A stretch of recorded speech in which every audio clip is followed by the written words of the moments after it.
नमस्कार। मैं हेना प्रसून अपने चैनल हेना प्रसून एस्ट्रोलॉजी में आप सबों का फिर से बहुत बहुत स्वागत करती हूँ। आज मैं आप सबों के सामने हाजिर हूँ एक ज्योतिष के नए प्रोग्राम को लेकर।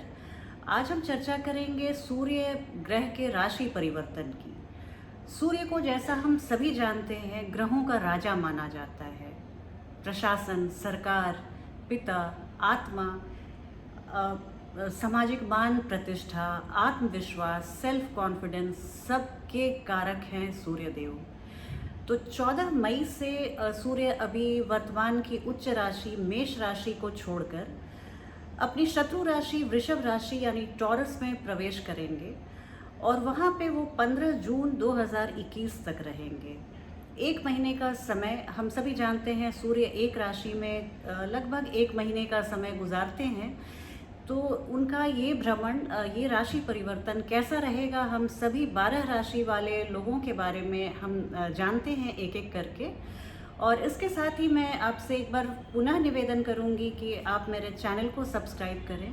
आप मेरे वीडियो को अगर अच्छी लगे तो लाइक करें और लिंक को अपने फैमिली और फ्रेंड्स में शेयर करें। इसके लिए मैं आपकी हमेशा आभारी रहूँगी। अब बिना किसी विलंब के हम चलते हैं अपने टॉपिक पे और बात करेंगे सूर्य ग्रह के राशि परिवर्तन के बारे में। ये भी बात ध्यान रखने वाली है कि जब 14 मई को सूर्य वृषभ राशि में प्रवेश करेंगे तो वहाँ पहले से ही 3 ग्रहों का जमावड़ा होगा और सूर्य जब प्रवेश करेंगे तो चतुर्ग्रही योग बनेगा। अब वो कितना अच्छा है कितना बुरा ये पता चलेगा जब हम इस छोटी सी जानकारी पे ध्यान दें। तो सूर्य वृषभ राशि में जब आएंगे तो उसके पहले वृषभ राशि के जो लग्नेश हैं शुक्र, वो पहले से वहाँ रहेंगे। दैत्य गुरु पहले से रहेंगे। दैत्यों के सेनापति राहु जो सूर्य के परम शत्रु हैं वो भी पहले से वहाँ मौजूद रहेंगे। और राजकुमार बुध ये भी वहाँ पहले से मौजूद रहेंगे। तो कुल मिला जुला के सूर्य के आने के बाद 3-4 योग बनेंगे।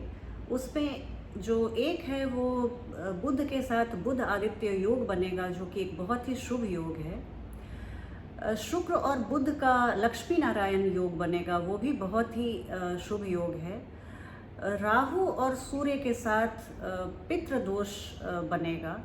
ये एक बहुत अच्छी स्थिति नहीं रहेगी। इस दौरान जो बच्चे पैदा होंगे इस एक महीने के बीच में उनकी कुंडली में सूर्य और राहु का पितृ दोष रहेगा। तो इसके लिए ये थोड़ी स्थिति बहुत अनुकूल नहीं रहेगी। तो इन सब योग में फिर कुछ ज्योतिषियों का मानना है कि अगर 2 अच्छे योग बन रहे हैं और गोचर कुंडली में 2 बुरे योग बन रहे हैं तो प्राथमिकता बुरे योग को ही देनी चाहिए, क्योंकि उसका प्रभाव हमारे अच्छे योग को धूमिल कर सकता है, निरस्त कर सकता है। इसलिए एक महीने का समय लगभग हमारे सभी राशि वाले लोगों के लिए थोड़ा सा डिफ़िकल्ट रहेगा। ऐसे भी हमारा समाज और देश अभी वैश्विक बीमारी के कहर से जूझ रहा है। तो इसमें हम देखेंगे कि कमोबेश एक ही स्थिति है हम सभी राशि वाले लोगों के लिए। तो इसलिए ये एक महीने का समय जब गुजर जाएगा तो एक बेहतर स्थिति सामने आएगी। तो इसी आप कॉन्टेक्स्ट में इस फलादेश को देखें और समझें।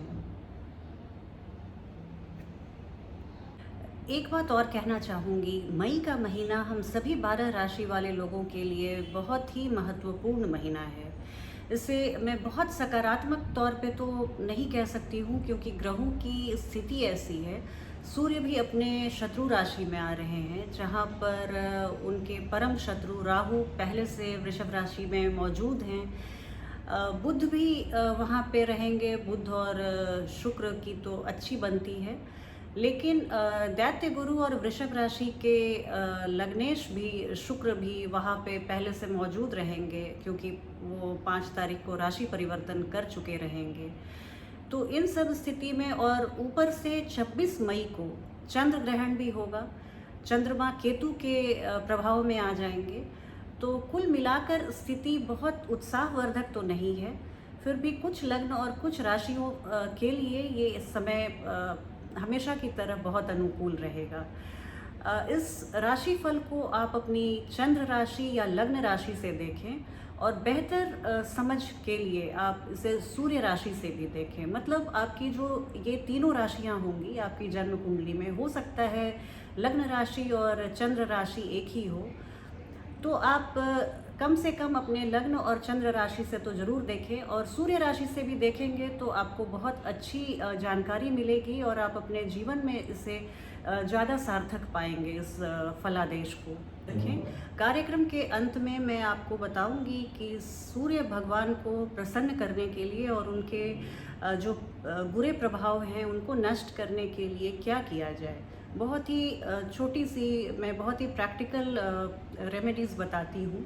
कोई बहुत लंबी चौड़ी और वैसा कुछ बताती नहीं हूँ कि आप यहाँ पे सिक्के गाड़ दीजिए और आप घर में लौटेंगे तो आपको अरबों की संपत्ति मिलेगी। लेकिन हाँ, मैं जो बताऊँगी वो इतनी इफ़ेक्टिव रेमेडीज़ रहेगी कि आप उसको पूरे विश्वास के साथ कीजिए और आपको सफलता मिलेगी। अब बात करूँगी कुंभ राशि और कुंभ लग्न वाले लोगों के बारे में। तो कुंभ राशि और कुंभ लग्न वाले जातकों के लिए सूर्य का ये गोचर 14 मई को उनके चतुर्थ भाव में होगा। चतुर्थ भाव जैसा हम सभी जानते हैं हमारे गृहस्थी का होता है, गृहस्थ जीवन का होता है। हम में से जो लोग काफ़ी सालों से मैरिड हैं, शादीशुदा हैं, जिनकी नई शादी नहीं हुई है, जो पुरानी शादी वाले लोगों के जीवन को हम चतुर्थ भाव से देखते हैं। ये भाव माता का होता है, भवन भूमि और वाहन का होता है, सुखों का होता है। हमारे पब्लिक जनता में हम कितने जाने जाते हैं, कितनी जनता हमें प्यार करती है, इसका भी मूल्यांकन हम सभी चतुर्थ भाव से ही करते हैं। तो यहाँ पर आपके सूर्य यहाँ पे सूर्य का गोचर है जो कि उनकी शत्रु राशि वृषभ राशि है। तो यहाँ पे सूर्य का गोचर से ये सभी भाव, ये सभी जो क्षेत्र हैं जीवन के, जो पहलू हैं जीवन के, वो सभी प्रभावित हो रहे हैं। तो सबसे पहली बात मैं बताना चाहूँगी कि आप अपने माताजी के स्वास्थ्य का बहुत ध्यान रखें। उनकी छोटी से छोटी स्वास्थ्य की समस्या को आप अनदेखा ना करें, और अटमोस्ट केयर, जो बेस्ट मेडिकल अटेंशन हो सकता है, वो आप उन्हें दें। इस बात को आप बिल्कुल ध्यान रखें। अभी वाहन या रियल स्टेट प्रॉपर्टी, ज़मीन, खेत, मकान, ये सब खरीदने का समय नहीं है। अगर आप इसे 1 महीने के लिए टाल दें तो बहुत ही अच्छी बात होगी। आप किसी भी चीज़ को खरीदने में, बिग टिकट आइटम को खरीदने में जल्दबाजी ना करें। थोड़े संयम का परिचय दें आप। अच्छा समय आने वाला है, पर निसंदेह ये समय अनुकूल नहीं है। इसके अलावा चतुर्थ भाव में आपका वैवाहिक जीवन भी प्रभावित होगा। उसकी चर्चा हम पहले कर चुके हैं। जो हमारा रोजगार है, व्यवसाय है, ऑफिस जॉब जो है, मैं बिजनेस की बात नहीं कर रही, वैसा जो आपका रोजगार है और व्यवसाय है वो भी प्रभावित हो रहा है। कुछ नेगेटिवली प्रभावित हो रहा है, तो उसके लिए आप अपनी तरफ से कोई गलती नहीं करें। देखिए, एक तो ट्रांजिट जो परिस्थिति बना रहा है वो तो बना ही रहा है। हमें और अपनी गलती करके, अपने से कुछ ऐसी बेवकूफ़ी करके उसे और हवा नहीं देना है। हम अपने, चूँकि हमें भगवान ने सर में देकर भेजा है, तो उसका हमें इस्तेमाल करना चाहिए।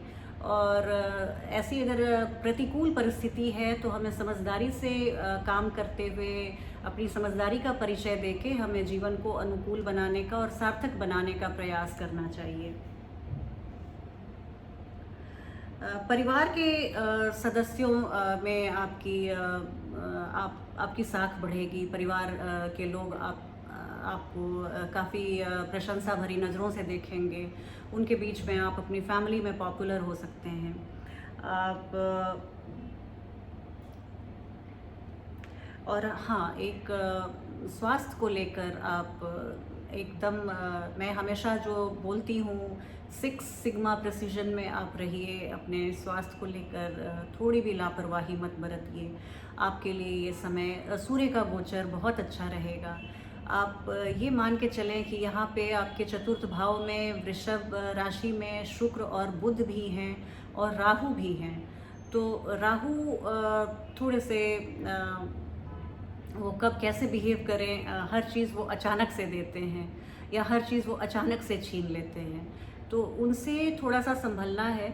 लेकिन शुक्र और बुध की स्थिति आपके चतुर्थ भाव में बहुत ही अनुकूल रहेगी और आपको ये ओवरऑल एक सुखी जीवन प्रदान करेंगे। ये जब तक उनका गोचर है तो आपको इन जनरल आप कंफर्टेबल फील करेंगे, अपने घर में आप कंफर्टेबल रहेंगे, मन शांत रहेगा और आप संतुष्ट रहेंगे। आपको किसी 99 के दौड़ में शामिल नहीं होना है, आप अंदर से अच्छा फील करेंगे। तो ये स्थिति रहेगी आपके लिए 14 मई से 15 जून तक। कार्यक्रम को समाप्त करने के पहले मैं आपको बताना चाहूँगी कि सूर्य देव को हम प्रसन्न कैसे कर सकते हैं, या किसी भी राशि या लग्न के लिए अगर उनकी प्लेसमेंट, उनका ट्रांजिट फेवरेबल नहीं है तो हम क्या करें कि हम उनके दुष्प्रभाव से खुद को बचा सकते हैं। तो देखिए, जहाँ से मैंने सीखा है, जहाँ तक मेरी जानकारी है, मेरा अध्ययन है, इस तरह के बेसिर पैर के टोटकों को करके हम किसी ग्रह को प्रसन्न नहीं कर सकते। मैं जो बता रही हूँ आप बहुत ही ध्यान से सुनिएगा, और आप अगर इसमें से 2-4 चीज़ों को आप शामिल करते हैं अपने दैनिक दिनचर्या में, तो आपको सूर्य ग्रह आपके लिए बहुत ही फेवरेबल हो जाएंगे, बहुत अनुकूल हो जाएंगे और अपने शुभाशीर्वाद से आपको लैस कर देंगे। इसके लिए देखिए, सूर्य हमारे पिता के कारक हैं। आप अपने पिता को, अगर आपके पिता आपके पास रहते हैं, जीवित हैं, तो प्रतिदिन आप सुबह उठ के उनका चरण स्पर्श करें, पिता को मन से आदर दें, उनके लिए आप अच्छी वाणी और भाषा का प्रयोग करें। पिता तुल्य आपके परिवार में जितने भी व्यक्ति हैं, आप उनको पूरा मान सम्मान दें। अगर वो कुछ बोलते हैं, डांटते हैं, आप सुन लीजिए। आप छोटे हैं, आपके वो जन्मदाता हैं, आपको उनसे कुछ जानकारी ही मिलेगी, विजडम मिलेगा। आप उनके एक्सपीरियंस, अनुभव और उनके उम्र का आप सम्मान कीजिए, उनके पास बैठिए, 2-4 बातें कीजिए। दूसरी बात, आप रविवार को बिना नमक का अगर हो सके तो भोजन करें। आप मीठे भोजन का सेवन करें, फ्रूट्स खाएं, आप अनाज भी खाएं, लेकिन उसमें आप हो सके तो नमक का, अगर आपका स्वास्थ्य परमिट करता हो, ये आप पहले पूछ लीजिए डॉक्टर से। अगर आप ऐसा कर सकते हैं तो सूर्य इससे बहुत ही अनुकूल परिणाम देते हैं। अगर आप नॉन वेजिटेरियन हैं, आप संडे को नॉन वेज मत खाइए। अगर आप मदिरा का पान करते हैं तो संडे को आप अल्कोहल ना लें। इससे आपके सूर्य बहुत ही मजबूत होंगे और बहुत फेवरेबल रिजल्ट मिलेगा। आप सूर्य के लिए आदित्य हृदय स्तोत्र का पाठ करें, संडे को 3 बार अगर हो सके। ऐसे तो रोज़ 1 बार कर लीजिए, बहुत अच्छी बात है, लेकिन संडे को अगर आप 3 बार करते हैं, आपको इसका परिणाम 1 महीने के अंदर अंदर मिलना शुरू हो जाएगा। सूर्य आपको जब देने पर उतर जाएं, जैसे हम सब जानते हैं वो ग्रहों के राजा हैं, सूर्य के ही चारों ओर सारे ग्रह ऑर्बिट करते हैं और उन्हीं के गुरुत्वाकर्षण शक्ति के चलते ये सौर मंडल चल रहा है। तो आप उनकी महानता, उनकी विशालता, उनके एनॉर्मिटी, उनके मैग्नीट्यूड को आप ऐसे ही समझ सकते हैं। आप सूर्य नमस्कार करें। आप अगर संडे को सूर्य नमस्कार करते हैं, खुले में करते हैं, अंडर द सन करते हैं, अपनी बालकनी में या छत पे, टेरेस में, आपके लिए ये बहुत ही हेल्थ बेनिफिट तो जो मिलेगा वो मिलेगा ही। आपको इससे एस्ट्रोलॉजिकली भी बहुत आप बेनिफिटेड होंगे। आप सूर्य त्राटक करें। आप सूर्य को उगने, जैसे एकदम बाल सूर्य जो होते हैं, जैसे एकदम सूर्य उगते रहते हैं, क्योंकि तेज सूर्य को तो आप आंखों से नहीं देख सकते, तो सूर्य त्राटक, सूर्य को उगते हुए सूर्य को सिर्फ आप श्रद्धा से देखें। उनके उगते हुए जो 2-3 मिनट का समय होता है, आप देखिए। सूर्य त्राटक से सूर्य आप पर बहुत प्रसन्न होते हैं। सूर्य को जल देना, जल आप देखिए जब दें तो दोनों हाथों से दें और वो आपके पानी वो पैर पे ना गिरे। कुछ आप पात्र लगा लीजिए, उसमें कलेक्ट कीजिए। और कहते हैं कि अगर आप जैसे आप फिल्टर वाटर, कैंट वाटर, आप कोई भी शुद्ध जल को लेकर आप उनसे एक फूल डाल लीजिए और अक्षत डाल लीजिए, रोली डाल लीजिए और उससे आप जल अर्पित करें, पैरों पे ना पड़े। आप उस फिर जल को अपने आँखों में ले लें या टीका लगा लें आप, और बाकी के आप जल को पौधों में डाल दीजिए, बहुत फ़ायदा होता है। आप सूर्य के रूटीन को फॉलो करें। ये बहुत एक मार्क करने वाली चीज़ है। ये बहुत मैं आपको मार्के की बात बता रही हूँ।